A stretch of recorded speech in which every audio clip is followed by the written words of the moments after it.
Ooh, just cooking pasta, are we? I hope you're not turning into a smug going out with someone. Just listen to this and you'll want to put it on its head. Hang on, I said, glancing nervously at Mark. I took the pasta off the heat and went back to the phone. Okay, said Shaz excitedly. Sometimes instincts override higher-level thinking. A man will stare at, approach, or bed a woman with small breasts if he is involved with a woman with large breasts. You may not think variety is the spice of life, but believe us, your boyfriend thinks so. Mark was starting to drum his fingers on the arm of the sofa. Shaz. Wait! It's this book called What Men Want, right? If you have a beautiful sister or friend, rest assured that your boyfriend is having thoughts about sex with her. There was an expectant pause. Mark had started miming, throat-slitting and toilet chain flushing motions. I mean, isn't that revolting? Aren't they just? Shaz, can I call you back later? Next thing, Shaz was accusing me of being obsessed with men when I was supposed to be a feminist. So I said, if she was so uninterested in them, why was she reading a book called What Men Want? It was all turning into a hideously unfeminist man-based row when we realised it was ridiculous and said we'd see each other tomorrow. So, I said brightly, sitting down next to Mark on the sofa. Unfortunately had to get up again, as had sat on something that turned out to be an empty Muller Lite yoghurt carton. Yes, he said, brushing the yoghurt off my bottom. Sure, there cannot have been much on, or needing quite such hard brushing, but it was very nice. Shall we have supper? I said, trying to keep my mind on the task in hand. Had just put pasta in bowl and poured jar of sauce on it when the phone rang again. Decided to leave it till had eaten, but Aunt's phone clicked on and Jude sheep-voiced out, "Bridge, are you there? Pick up! Come on, Bridge, please!"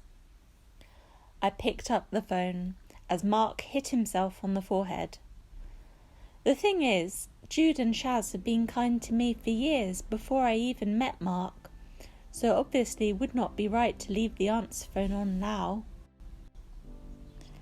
Hi, Jude.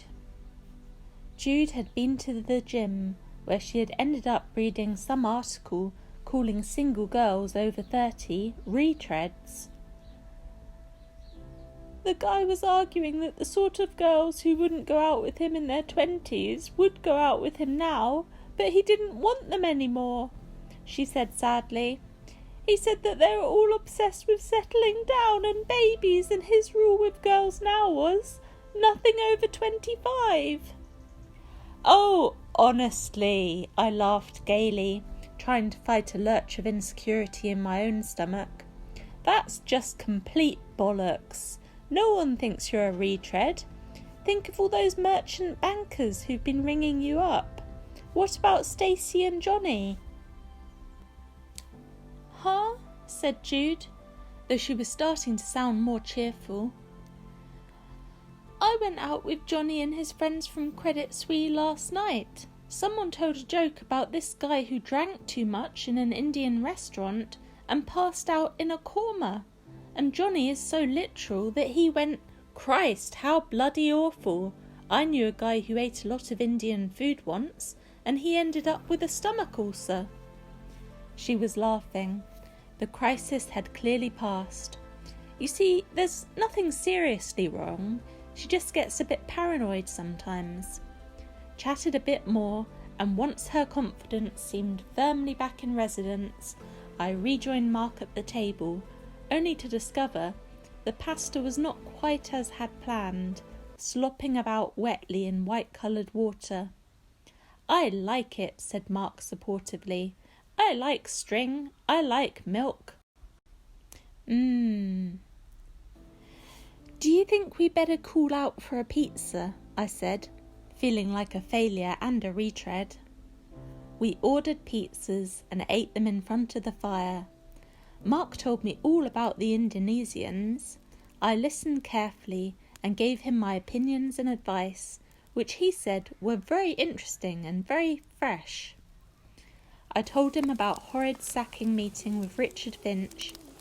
He gave me very good advice about working out what I wanted from the meeting and giving Richard plenty of places to go other than sacking me. As I explained to him, it was rather like the win-win mentality as advocated in the 7 Habits of Highly Effective People. When the phone rang again. "Leave it," said Mark.